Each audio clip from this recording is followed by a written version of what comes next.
Welcome back to the Quantum Guide Show. Today is episode 151, and I am going to be all by myself today on the show. I don't have a guest, but I have some interesting information that I think you will appreciate.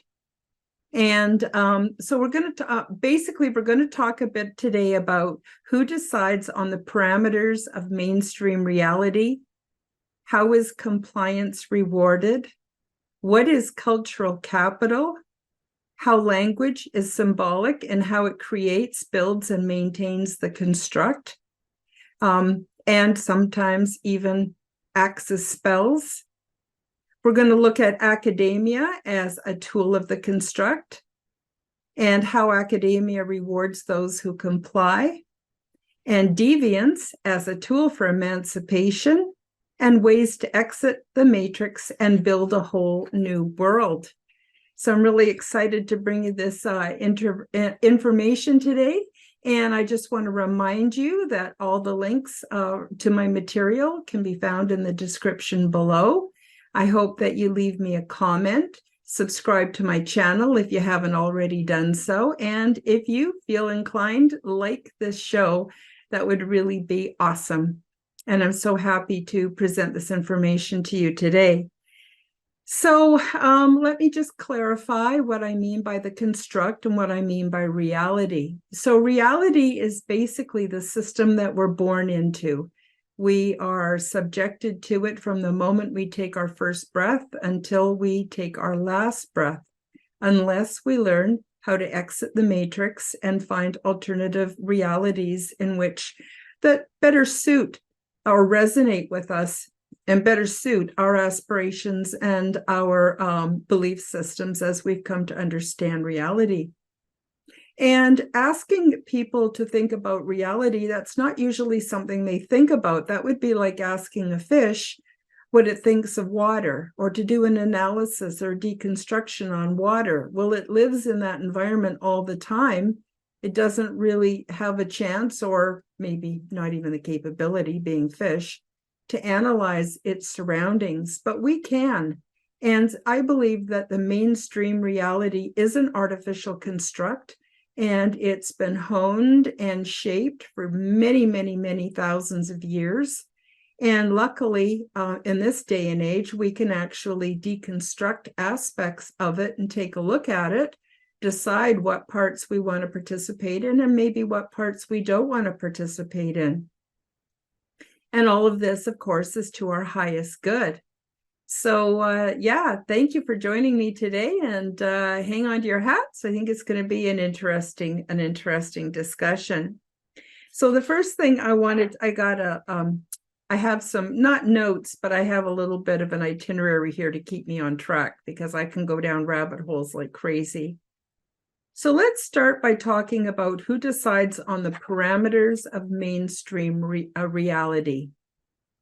Well, let's face it, if I was giving you this information 400, 500 years ago, I probably would have been burnt at the stake for being a witch.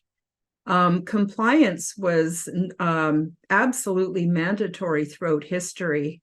And it was only, I would say, in the 1800s that thinking started to loosen up, and other concepts were often, well, not common, but often around certain intellectual societies were discussed and thought of.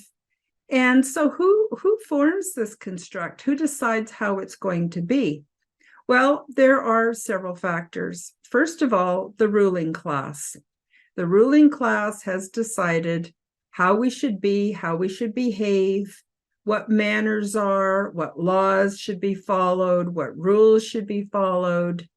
And basically, it was this information, or this way of being, or this template for the common reality, was enforced through, of course, military action.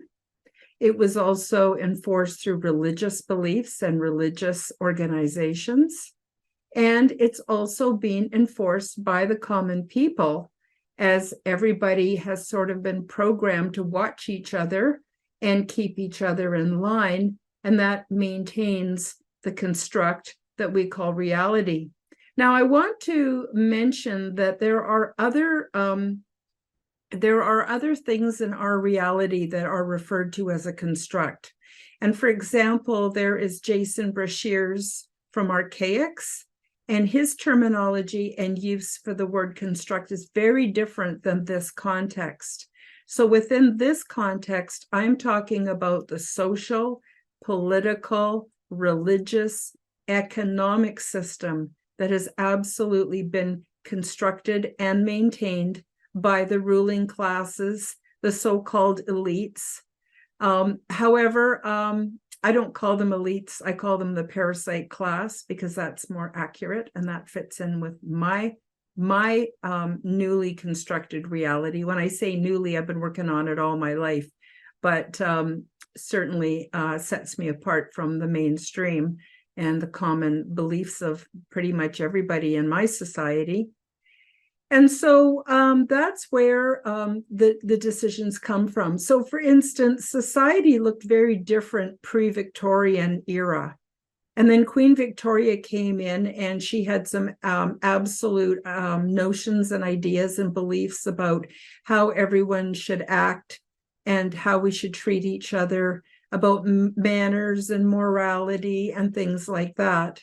And of course, the churches have also had a terrific influence on how people should and shouldn't behave or present. And it's formed a system that people are born into, and we're socialized from a very early age. Let's face it, when we're born, we're all feral, and we're socialized. Usually it starts with our parents, but it's certainly the education system plays a large part in that. And we just come to basically go along in order to get along. Because up until recently, and even today, in some ways, people didn't do very well when they were isolated or rejected from the pack or on their own. In order to survive, we need cooperation with each other. And since there was no real alternatives to the construct, people just followed it. It seemed to work, and they didn't pay much attention to it, mostly because people were pretty much just trying to acquire enough food to eat and a roof over their heads and the basic necessities of life. Today, we have so much in abundance. Many of us, even those of us that live in North America who are considered below the poverty line, still have more than over half the people in the world. Let's face it, if you've got a bathroom with a bathtub and hot running water, you have more than probably at least half of the population of Earth today. They don't have that. They do not have the luxuries that we take for granted. So I'm not saying that every aspect of our constructed reality is bad or wrong, not at all. But I am saying, let's take a look at it. Let's deconstruct it. Let's look at where, this template has come from.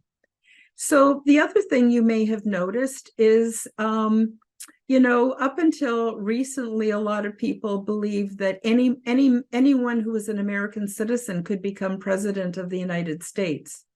But the truth of the matter is, everyone who has become president of the United States has somehow had a lineage back to the ruling class and kind of works for or is integrated with the ruling class. Now, there might be some exceptions in our very recent years, so I'm not trying to paint all of reality with the same brush. Things have changed so drastically since I was born. I was born in the 1950s. I'm what they call a baby boomer. And I've seen so much that no one would have believed 30, 40 years ago what reality would look like today. So things are changing very, very fast. But I'm just basically talking about the mainstream, because the mainstream seems to have a momentum behind it and a flow that has been constructed and has been around and part of an evolving system, especially, well, always, but especially, throughout our history in North America, which of course is what I'm mostly familiar with. By the way, I'm Canadian, I'm in Canada. So our reality is actually even a little bit different than those of you who are in the United States. But let's not split hairs. Let's just get into deconstructing the whole idea of reality. So we know where reality has come from. There are those who have more power, more influence, certainly more money, more political clout, have military behind them, the religious orders behind them, and they call the shots on what our basic reality is going to look like, what morality is going to look like. And up until very recently, this has been where reality has been formed. And everyone else is just made to tote the line. 200 years ago, if you went against the king's wishes, you'd just get put to death. And in some countries, even today, if you go against the ruling class, you will also be put to death. So compliance has been programmed into us for quite a long time. And it takes a lot for us to wake up. And nowadays we have what they call the awakening. And the awakening is what precedes the ascension work. And it's a big job. It's not just a big job to wake up, but it's a big job to adapt and to find your footing again and to have a stable reality that you build for yourself. But we'll get into that a little bit later. So how is compliance rewarded? Well, compliance is rewarded because you fit in. And if you fit in, people like you, people will do you favors, there's a give and take, there's relationships. If you just tote the line and be a good person and get a good job and pay your taxes and hang out with your friends, you do all the traditional holidays that are common, for your culture, and you do all those things right, you fit in and you're accepted and life is easier.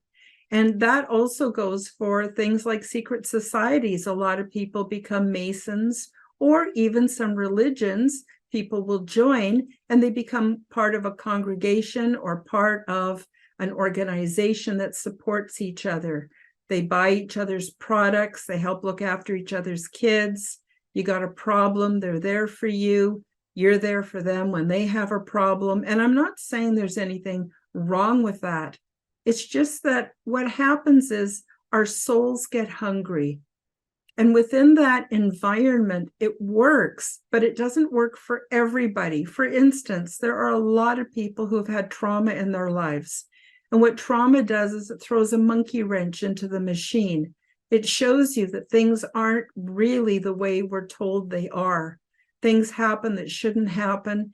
And a lot of these things go on behind the scenes. And there's a terrific amount of pressure for us to hide because of shame or because of lack of social acceptability or whatever reason. In order for us to fit in, a lot of what goes on behind the scenes is hidden and is never talked about. We're not supposed to talk about religion. We're not supposed to talk about politics. We're not supposed to talk about how much money we make, all kinds of secrets. And we're supposed to always present ourselves with a certain kind of a mask of politeness, where it's not polite to say and do certain things, but it's considered polite. When someone asks you, how are you? You're not supposed to tell the truth. You're supposed to say, oh, I'm fine. Everybody's fine. Everybody's fine. But you know what? For a lot of people, things are not fine. And then there are other things like mental illness. And there are other things like being neurodivergent or on the autism spectrum, where people have a completely different wiring system and see the world very, very differently. And those people, along with mental illness, which is also tied into trauma and addictions and all that kind of stuff, makes it very difficult for people to fit in, and they're often ostracized. It used to be that if you had sex before you were married and the community found out about it, you were ostracized. If you got a divorce, you were ostracized. If you left your church, you were ostracized. So there's so many rules that some people can just comply and they're rewarded for their compliance. because their lives go quite smoothly. But for many, many, many of us, our lives have not gone smoothly. And all these things have woke us up to see that the mainstream reality doesn't work for everybody. It really doesn't. And that's okay, because there's other ways of living and other ways of doing. And today we're forming new communities that were never even thought possible before. So I guess the big reward is you fit in, and people help each other, and you have a veneer of respectability. You have a veneer of happiness. You have a veneer of stability. But is it real? You lose your job, or you make a mistake. Who doesn't make mistakes? I make tons of mistakes. In fact, that's how I learn. I learn by making mistakes. And if every time I make a mistake, it's held against me, it's really hard to progress. It's like swimming against the stream all the time. So that leads to the next question I have, and that is, what is cultural capital? Okay, so a lot of people believe that if they win the lottery or they work hard enough and they save their money, they can be wealthy. And the advantage of being wealthy is you have more options. You have more choices on what you eat. You have more choices on the neighborhood you live in. You have more choices as to what kind of home you have. And of course, there's all the toys and all the technology and all the other things that go along with having money or elevating yourself on a social level, which is your social status. So that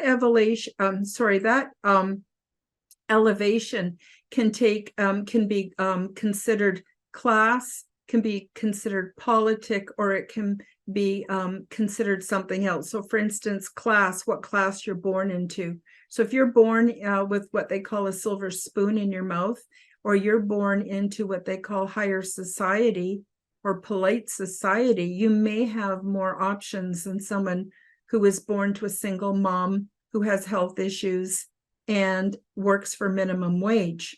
So that's basically class. In some countries where you're born into a class, it doesn't matter what you do, you'll always be an untouchable, or you'll always be of a low class. And then of course the religions justify that by saying, well, that's God's will, and you have to be a good little slave, and you have to put up with the suffering because that's God's will. And if you're rich, that's also God's will, and personally, I think a lot of that is poppycock, but that's for another discussion. So I want to talk about cultural capital. So the truth of the matter is, in order for us to progress in society, which also means that we progress economically and we progress politically, we have to have what they call cultural capital. And cultural capital is actually a system of symbols that lets other people know whether you are or are not a member of the club. And so I'm going to work top down and then from bottom up. So top down, you have the ruling class. And however they fancy one should be, that's how one should be. And then you have the layers of society that are below that. And they always aspire. I get my words mixed up. They always aspire to be more like the ruling class, as though that's some kind of level of perfection or level that we should all aspire to strive to. I don't know where that comes from. I guess it's because you have more privileges the higher you go towards the ruling class. And then eventually you have the upper classes, and they're all emulating the very high class economic level of humanity, and they want to fit into the club higher than them. Everyone is scrambling to fit into the club that's higher up than they are because of the perceived blessings and privileges that come with it. There's a whole shadow side to this. There's a whole dark side to this too. I personally don't think it's worth it, but it's the way that the society is constructed. It's like a pyramid shape. So then you have your middle class people, and they want to be like the high class people. And so everybody is living beyond their means and putting an enormous amount of stress on themselves trying to be something they're not, when the whole thing is a fabrication and isn't real anyway. And the other thing is, once you get into the middle classes, there's fear. Nobody wants to go down. No one wants to be downwardly mobile. Nobody wants to experience losses of privileges. And so then you get down into the working class. And so the middle class often thinks they're better than the working class. And they have all the symbols that reinforce that. They got the extra cars and the nice homes, and they got the cleaning lady that comes in, and they got the fancy parties and the holidays, right? And so they really think they're somehow better. Now, not everyone thinks this way on a conscious level, but on a subconscious or unconscious level, it's programmed. It's part of the construct. So I'm not pointing my finger and putting down individuals. I'm just saying this is how society works. And then you have beyond, below the working class, then you have the very poor and or the homeless, you know, or the people who just are what we would consider the dregs of society. Now, there's nothing wrong with these people. They're good people. They even did a Broadway play called Les Miserables. If you ever get a chance to watch it on I don't know, one of the movie channels or something, it's fabulous. And it really illustrates, you know, the different classes and the different privileges that go with the different classes. But the reality of it is, you know, the people at the bottom often cannot afford the kind of foods that are needed for optimal health. They can't afford the alternative healthcare systems that work way better than the allopathic healthcare systems, in my opinion.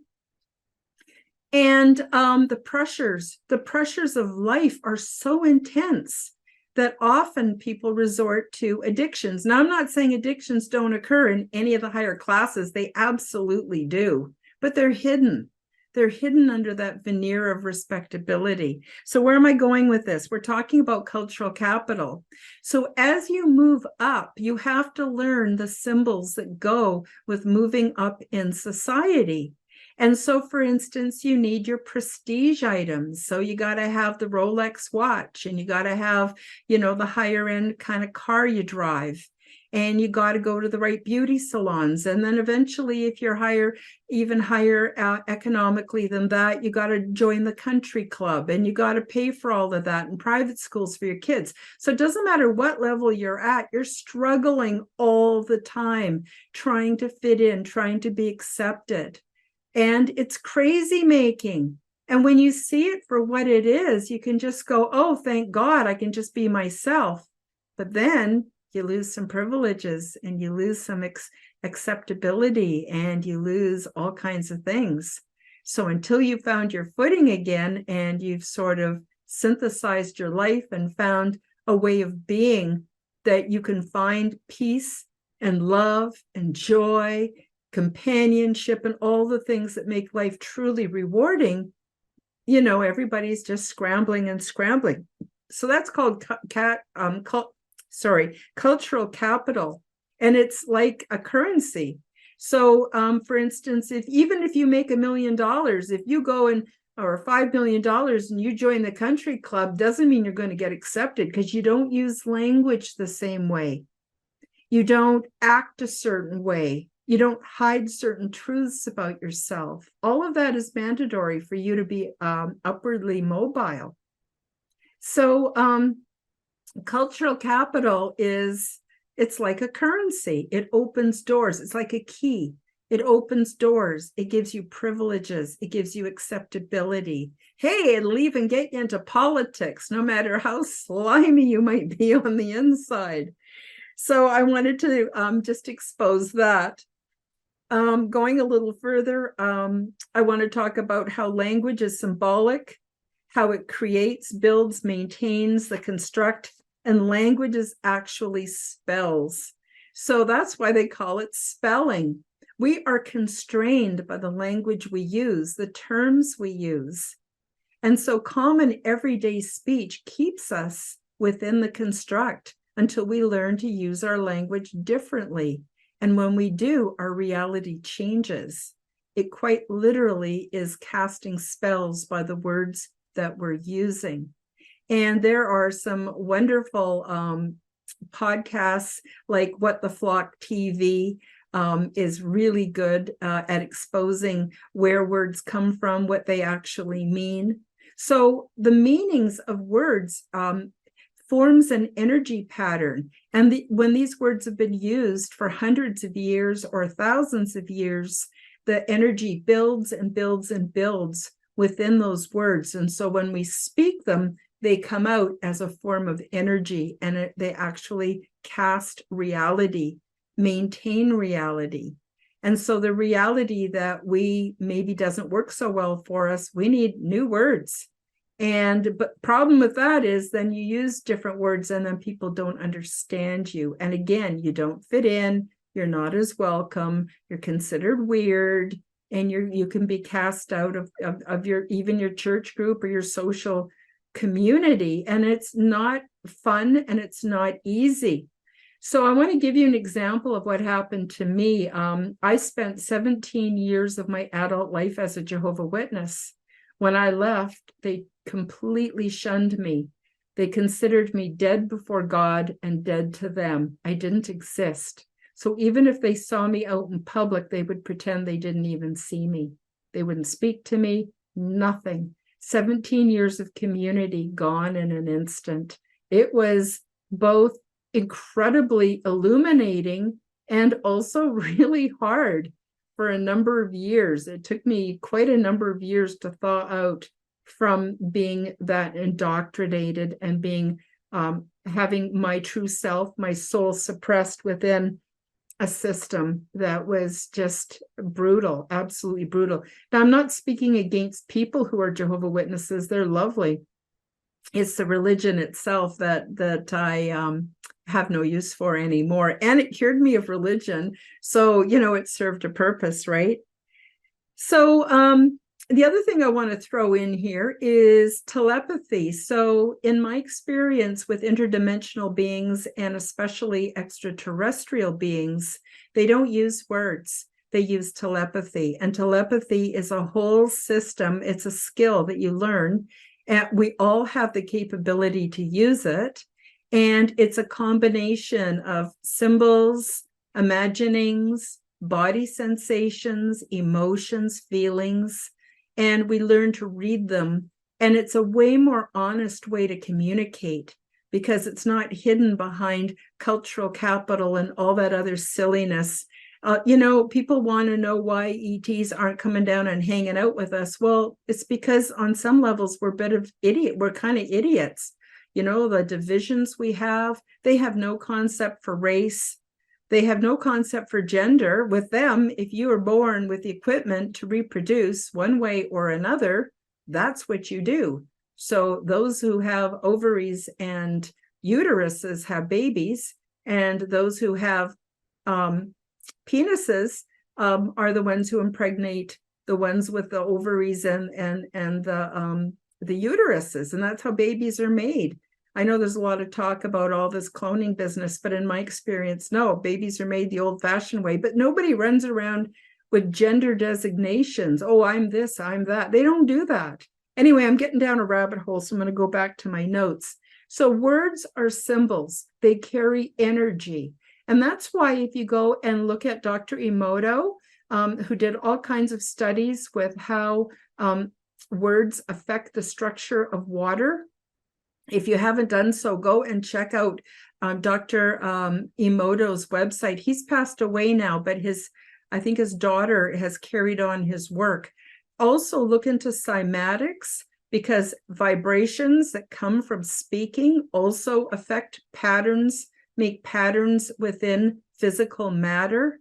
There's so many rabbit holes you could go down to illustrate in a much deeper than what I'm explaining today. About how words and speaking, music, all kinds of things create energy patterns that affect the whole reality. So until we start to examine our vocabulary and the words we use, for instance, I don't consider in Canada, I don't consider that we have a healthcare system, not at all. We have a disease management system And I generally refer to it as a medical industry. That's calling it for what it is instead of pretending that somehow it's going to help me with my health. Because to be honest with you, I've gotten myself into a lot of problems by doing what my doctor told me to do. Now, I'm not saying you should not be doing what your doctor tells you to do. Please don't get me wrong. I am speaking from my own personal experiences here. And I also want this video to stay up on YouTube. So yeah. So let's talk about academia as a tool of the construct. So of course, when your children are 5 years old, at least in Canada, they start going to school, and they go to school for 12 years, well, actually 13 if you include kindergarten, which used to be a half day, is now a full day, and your children are being indoctrinated the whole time they're in school.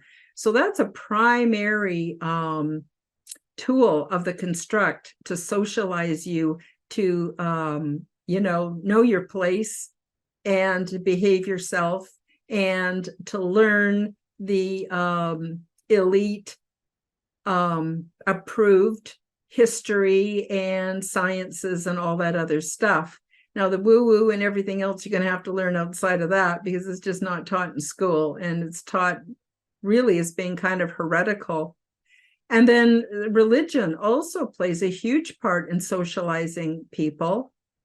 Even economics plays a large part in socializing people. We're all supposed to learn our place and stay within our place, and don't ever dream of being an elite or to have more. No, be happy.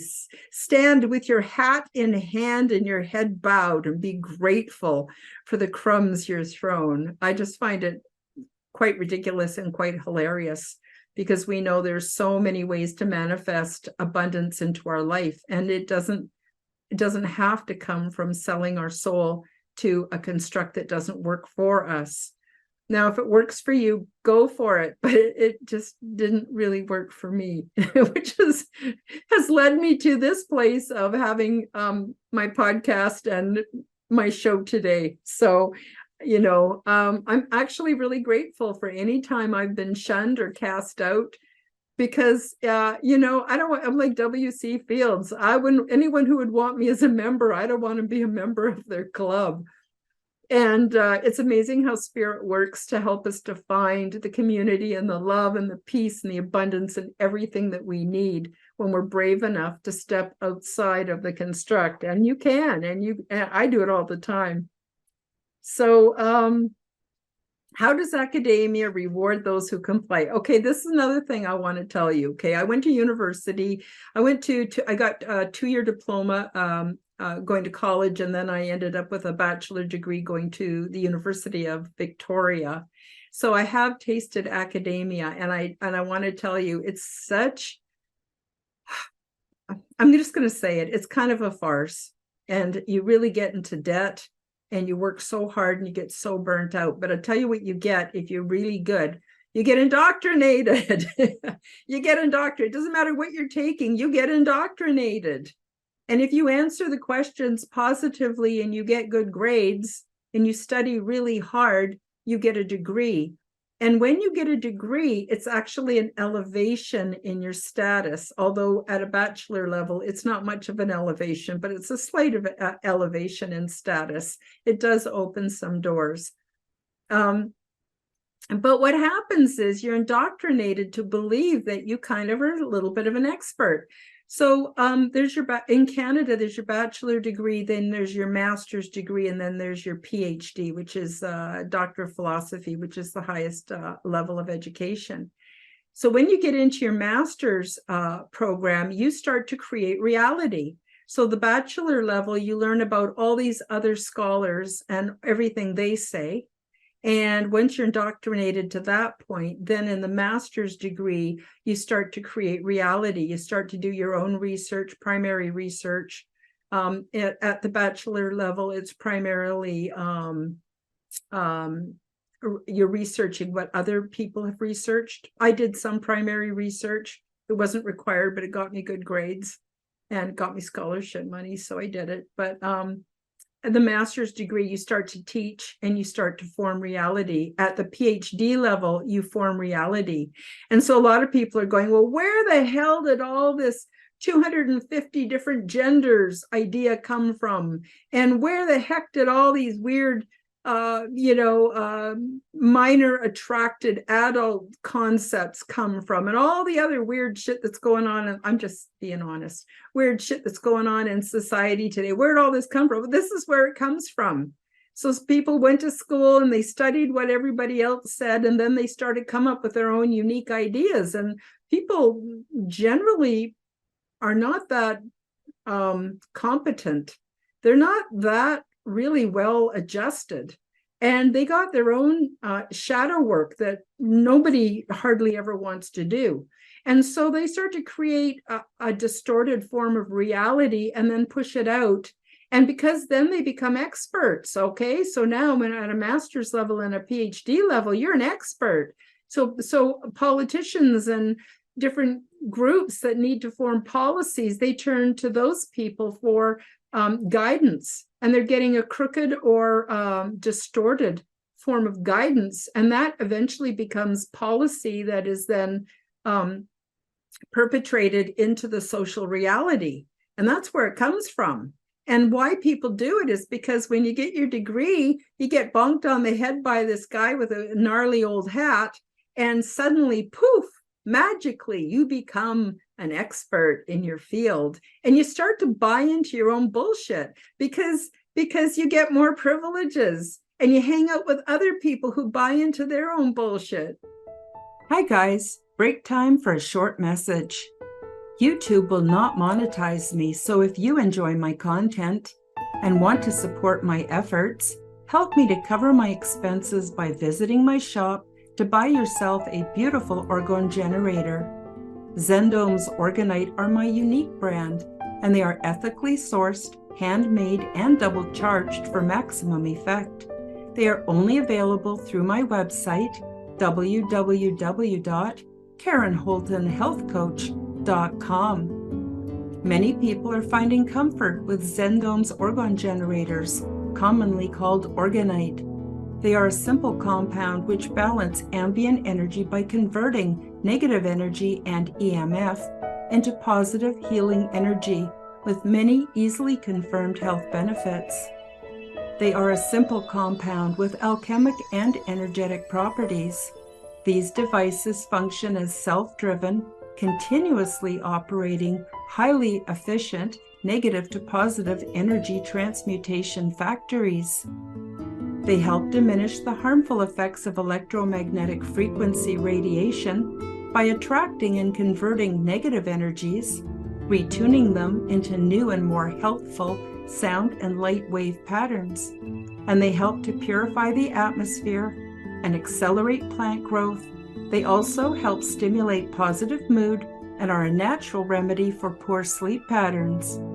When Orgonite is within range of any corded or wireless electronic device, it will efficiently and continuously transform that energy into orgone as it is being transmitted. This essentially creates orgone energy transmitters out of any and all emitters of harmful negative energy. You can use these devices for focusing the mind, healing, meditation, and for spiritual growth. Zendome's Orgonite are my unique brand of orgone generators, and they are only available through my website. Don't be fooled by imitations.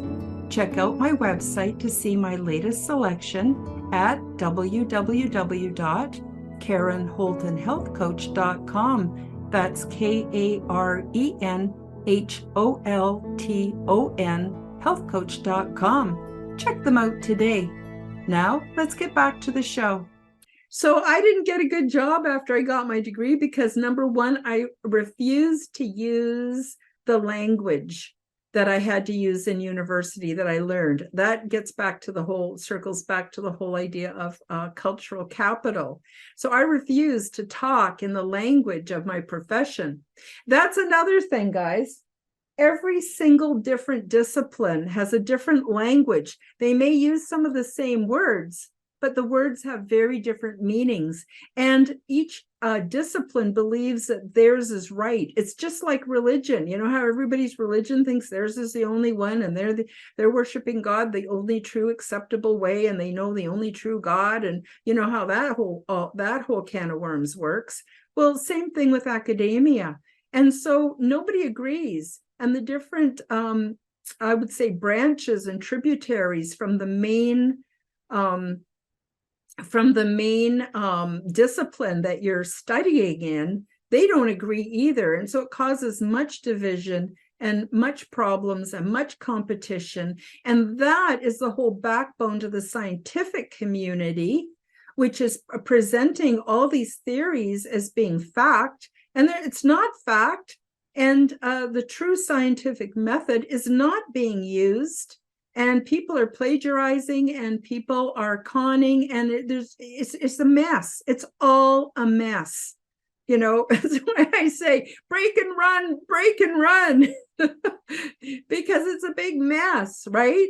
So how does academia reward those who conform to it and pretend that they're all, all that in a bag of chips, as they used to say? They give you higher status, and you become members of the club, and it spills over into cultural capital again, right? So that you can see how this whole thing works. Hopefully I'm explaining it gooder enough.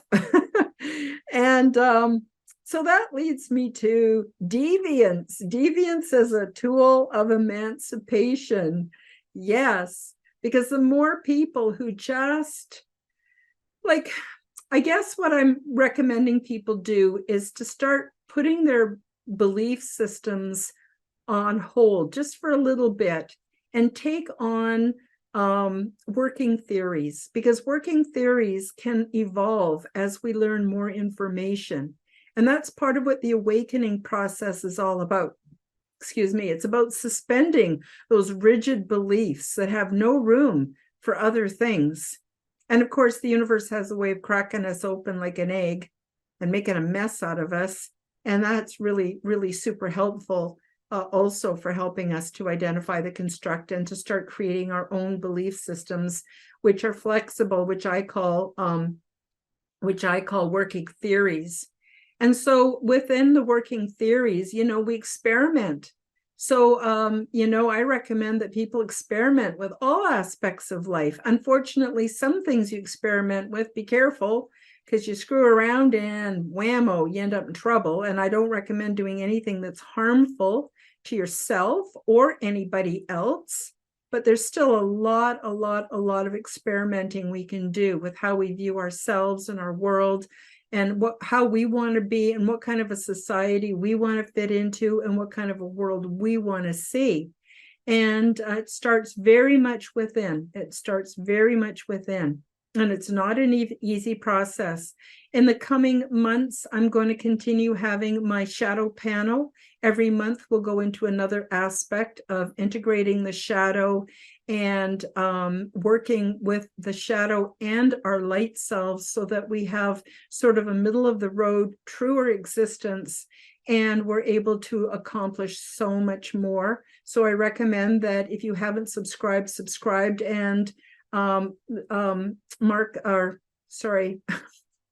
select the bell for notifications so you don't miss anything.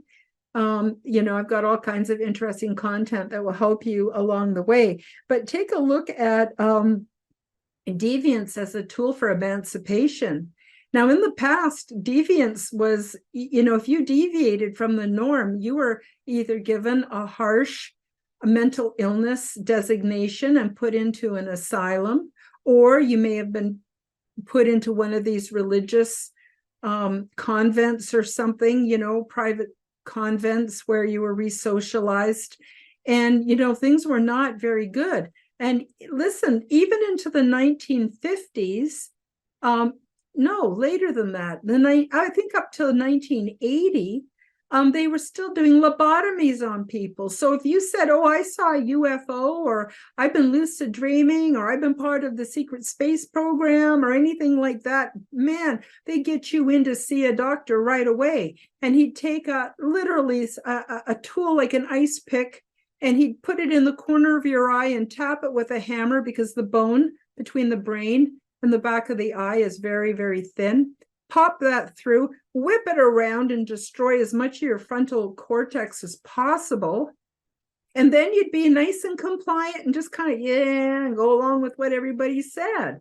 And I'm not making fun of people that have been lobotomized. I mean, this is really what's been happening. And guess what happened in the 80s? They switched over to pharmaceuticals to do the same job.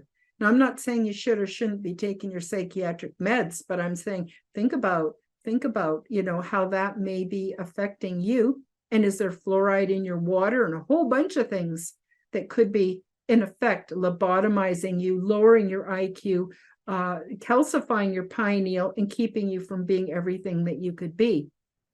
Well, so that is why I spent 17 years as a Jehovah's Witness, because I wanted to fit in and I thought I could, and I never really could. I tried. I was always in trouble for one thing or another. I had the best of intentions and I was a really, really good person, but I was constantly perceived as rocking the boat or something. Oh, who knows? I mean, it's run by people. They don't have a clergy class. It's run by their members, and their members are faulty and make mistakes and perceive things faulty. And then you still have things because people don't do their shadow work. You still have scapegoating and projection and all that other crap that has nothing to do with the target and has everything to do with the person doing the targeting. And, it's easier just to put all your sins on someone else and drive them off. And then, you feel so much better because you're all light and love, I mean, this is the reality of reality until we wake up and change things. So deviance is a wonderful tool. So it was hard for me to come out as an extraterrestrial experiencer, even forming podcasts and speaking about the controversial things I speak about, but I'm compelled to do it. So here I am, and I'm doing it. So deviance is a wonderful, wonderful way of exiting the matrix. And there are so many ways that you can exit the matrix and you can exit the construct. Now, you might want to keep one foot in the construct because you have to survive. You might have to keep your job and you might have to zip it when you're at work.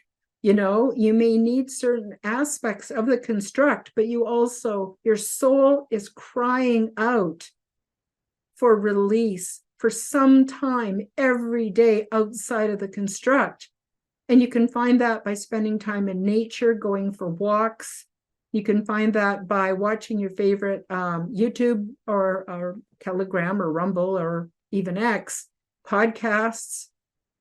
There's so many ways that you can free your mind and free your soul. And pretty soon you start having these woo-woo experiences that, there's no way we could have talked about that even 50 years ago, but we have the freedom to do that today. So that's really, really, really exciting. So now I want to move a little bit. So we've deconstructed it. We haven't done a comprehensive deconstruction, but good enough. You got my point. Now I want to talk a little bit about ways to live and maneuver outside of the construct. So, of course, like I said before, lifestyle, awakening, and ascension. So lifestyle, so important. And as I was waking up, I realized that I had a lot of addiction issues. I was addicted to alcohol. I was addicted to cannabis. I was addicted to drama. I was addicted to carbohydrates and refined sugars, on and on and on and on. And it took me years and years and years to slowly wean myself off and be okay without them. As I healed, I was okay without them. Diet was so important because once I corrected the way I ate, I started to alkalize my body and I no longer desired to drink alcohol. It was easier, actually quite easy to quit.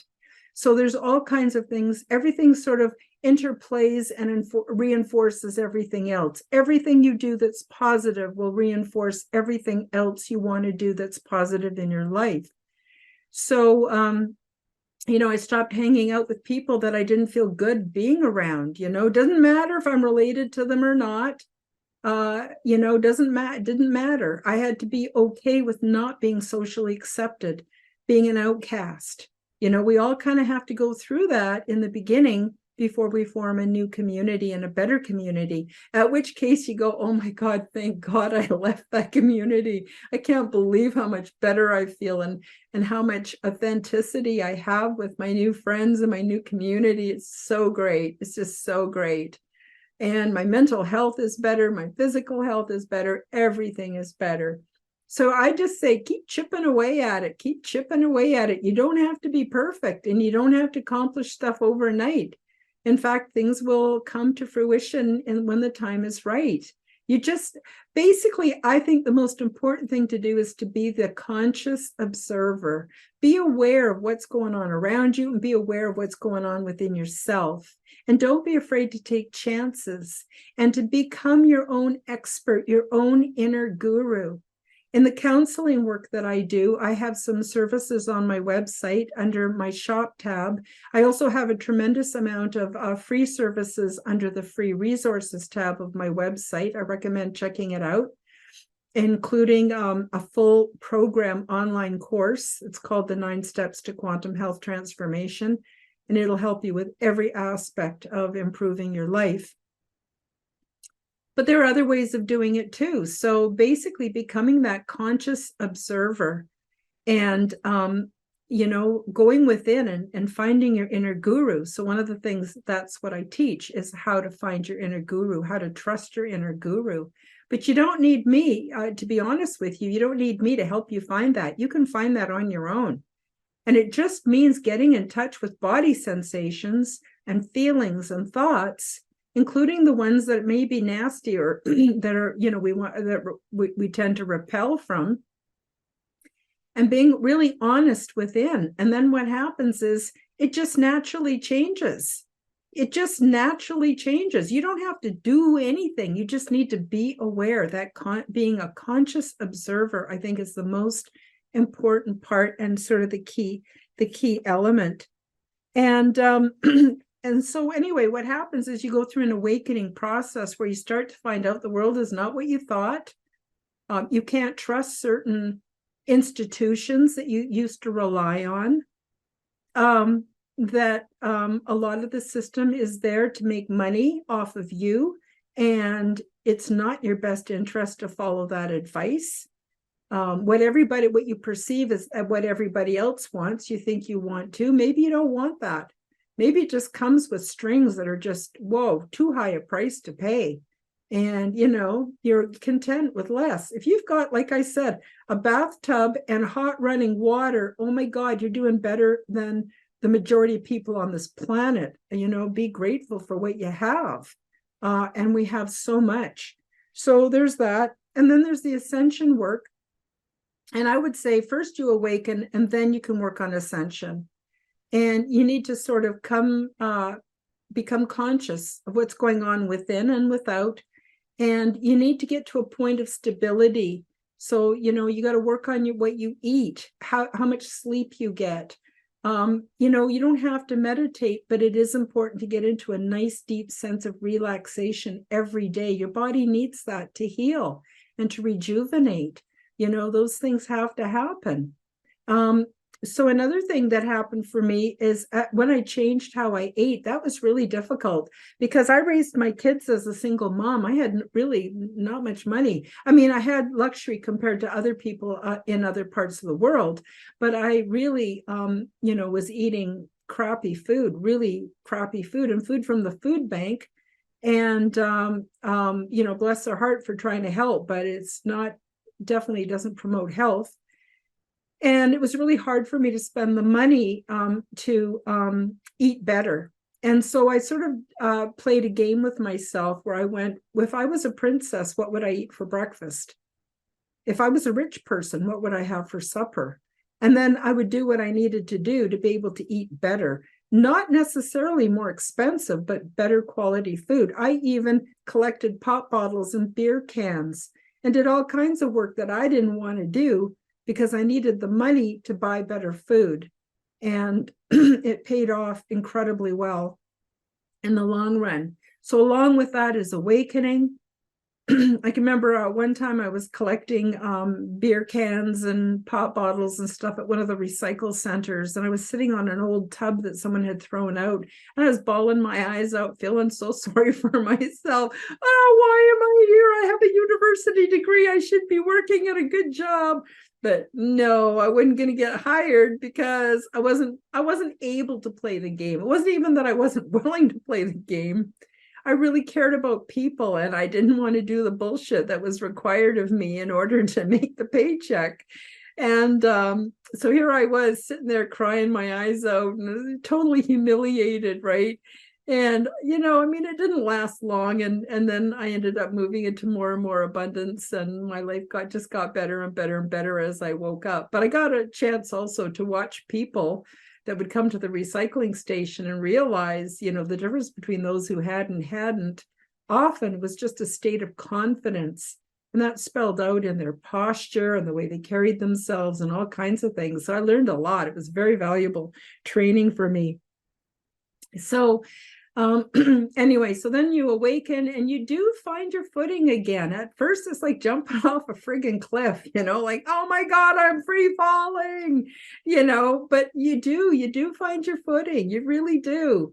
And you got to have faith in yourself and in your friends, your true friends, and things get better. And then you get to the point where you start to dabble with letting in the woo.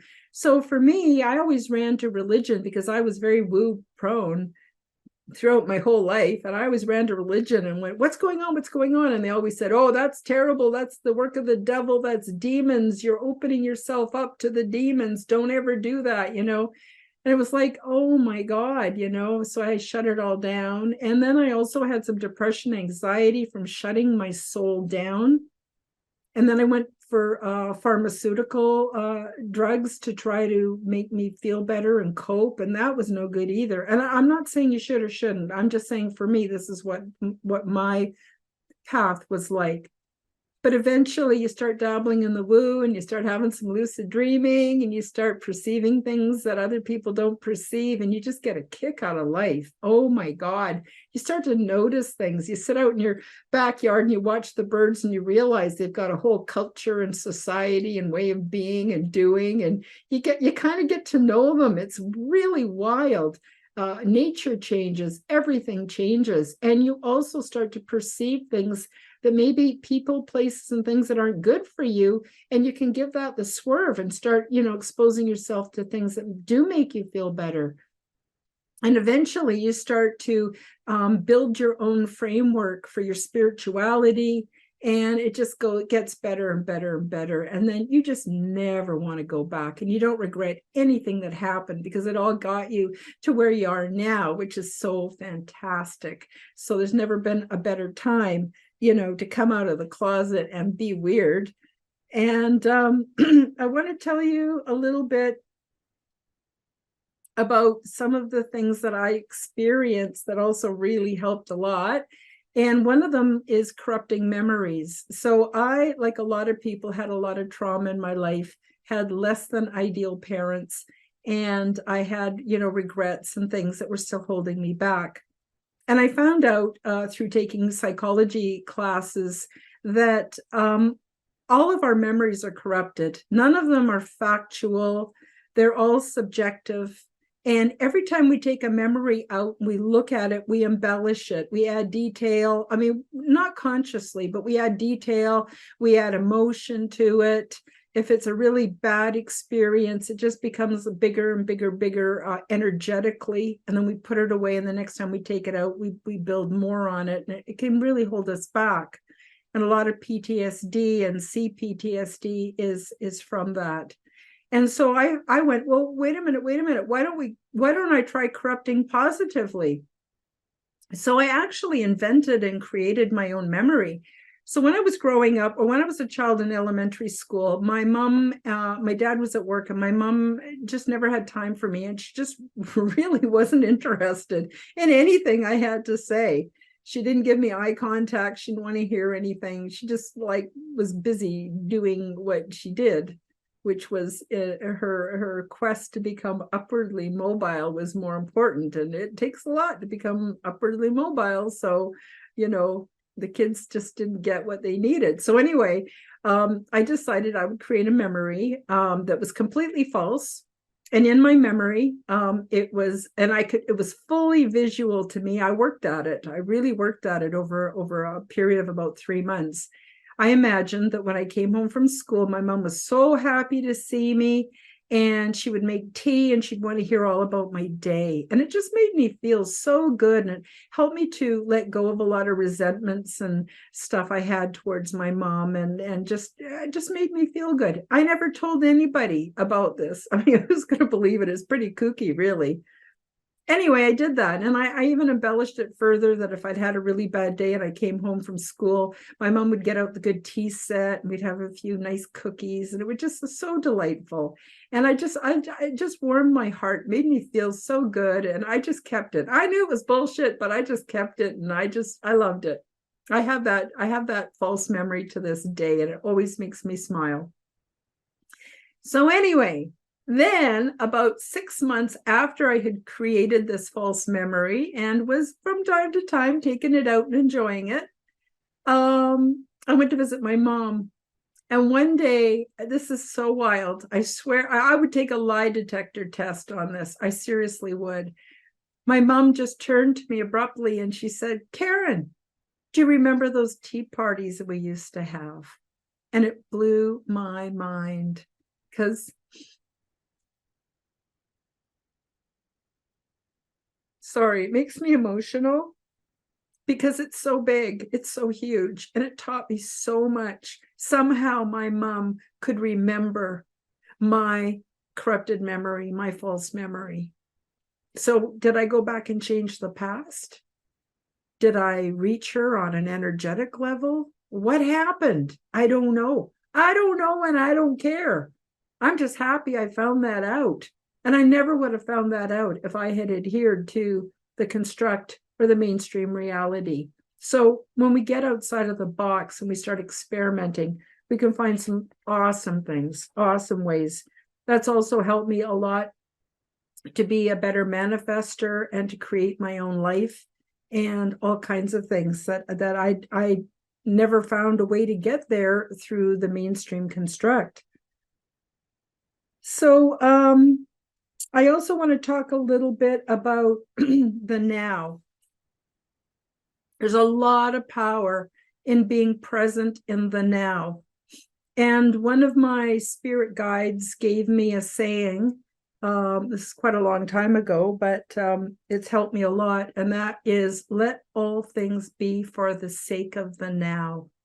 So I'd be getting a little bit upset about something, and my guides would just put it in my mind.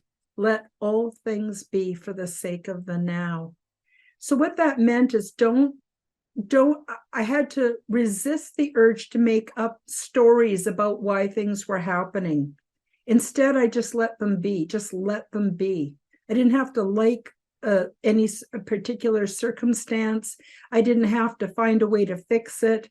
I didn't have to do anything. I just had to notice and let it be. And that, I believe, is sacred space. And that is the place where magic can happen. And then from there, I went to creating a sacred space between the now and the future. So not actually the future, it's the now, but within the now, kind of like riding on the crest of a wave, is such a powerful point for manifesting more of what I want.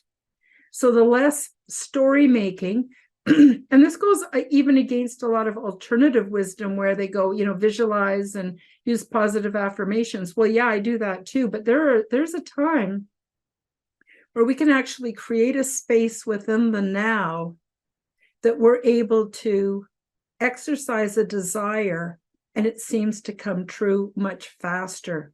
So what I'm saying is that there is actual magic when we leave the construct. So I think that's another reason why the ruling class want us to be enmeshed with the construct and not our authentic selves, because they don't want us discovering magic, how amazing magic is. That's why a lot of sacred knowledge has been forbidden, which reminds me, if you haven't done so already, subscribe to and check out Forbidden Knowledge News.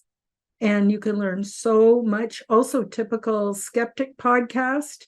You can learn so much about alternative realities and alternative history and all the things that are forbidden, that have been kept hidden, which is actually what the meaning occult, what the word occult actually means, is hidden. It's hidden from us. And we get to discover all this stuff once we learn to at least put one foot outside of the matrix.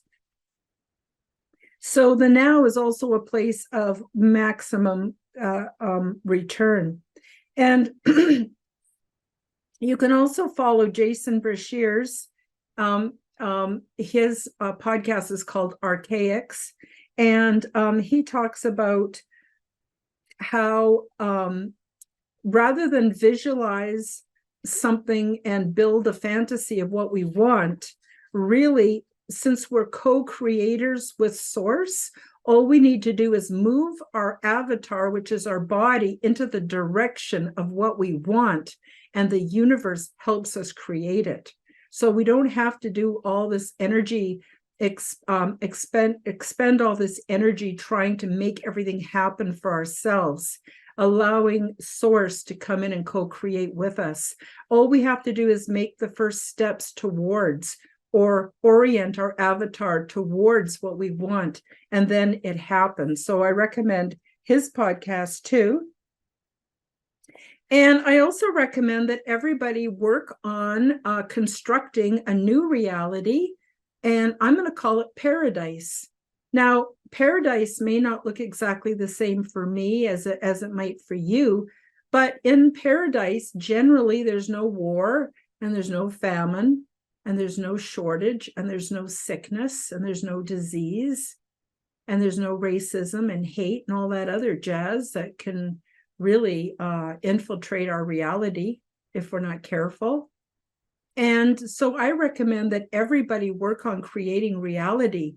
Now, as soon as we start doing that as a group, it could be 3 of us, it could be 6 of us, it could be 9 of us, some do the power of 8.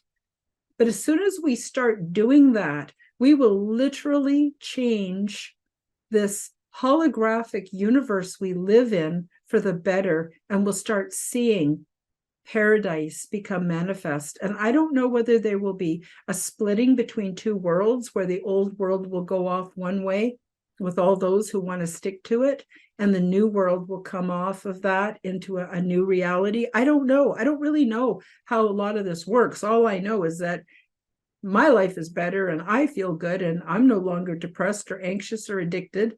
And I got amazing community, and I have everything I need, and more food than I can eat, more clothes than I could wear, and the constant companionship of 2 amazing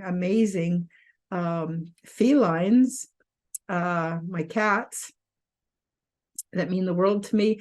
Great relationships with my grown children, grandchildren. My life is amazing, and so I want your life to be amazing too. So start spending some time thinking about paradise, and then orient your avatar, your body, or your reality towards it. And you'll find that things will start changing. You'll start with what I call just noticeable differences. And then that will get stronger and stronger and stronger. And the more you notice, the more you will notice. And you'll experience more synchronicities, and it just gets amazing. So anyway, I'm getting near the end here. Don't worry. I would just want to tell you a couple of things that have really helped me a lot, sayings. And this is one of them. And it goes, until you dream, there isn't a mold. Until you speak, there isn't a promise. And until you move, there isn't a path. So what that means is you need to dream, you need to speak your dreams, and you need to move towards your dreams. That creates a mold, a promise, and a path. And anything is possible outside of the construct. and you'll be able to breathe again. You know, I'm going to tell you what it's like being outside of the constructed. So I don't know if you've ever been to a house party in the summertime, and it's overcrowded and there's people everywhere sitting on the stairs, going upstairs all over the place, and people are talking and visiting and having a few drinks and some snacks, and it's noisy and it's hot and you just feel claustrophobic and you can't stand it. So you go out into the backyard onto the back patio, and usually there's a few smokers and a few tokers out there. And finally that fresh air hits you. Oh, and you feel so relieved, and the conversations outside are completely different and not noisy, and it's just amazing. And you know, you just notice the night sky and it feels so good and so fresh. And that's what it's like when you step outside of the construct. So another saying that I use quite frequently, I have it written on a piece of paper right here on my desk, is 3 things: focus, perceive, create. When I focus on what is it I want to do, and then I perceive that there are just noticeable differences or a way or a path towards that, and then I'm already creating. And it's really 1, 2, 3, just that simple. So I hope this has been some help to you, and helps to explain some of the crazy making stuff that's going on in the world, and how you don't have to be a part of it, and you can create your own reality within a reality. You can create a world within a world, and you can have what you need and what you want. And I guess the big thing about this is I want you all to set your souls free, because if you set your soul free, it will never, ever lead you astray. It's the most wonderful thing that any of you could ever imagine. And those of you who've experienced it know what I'm talking about. So keep on trucking, everybody, and so good to see you again. I love you so much, and I got an exciting show coming up for you again next week. I've got all of February booked now. I got some amazing guests. I'm going to continue with my shadow panel once a month, and a few guest appearances coming up where I will be guest on other shows, and I'll be letting you know about that. Check out my website, and all the links are below. And I just wish you the best week ever. And I just want to say bye-bye. Thanks for joining me on the Quantum Guide Show, everybody. I'll see you next week. Bye-bye. Thank you for joining me for the Quantum Guide Show. Become the change that you wish to see in the world. Subscribe to my YouTube and other channels at Karen Holton TV. Click the like button, leave me a comment, and share this podcast with your friends. Check out my website at www.KarenHoltonHealthCoach.com to see my free resources and amazing products and services. All the links will be in the description below.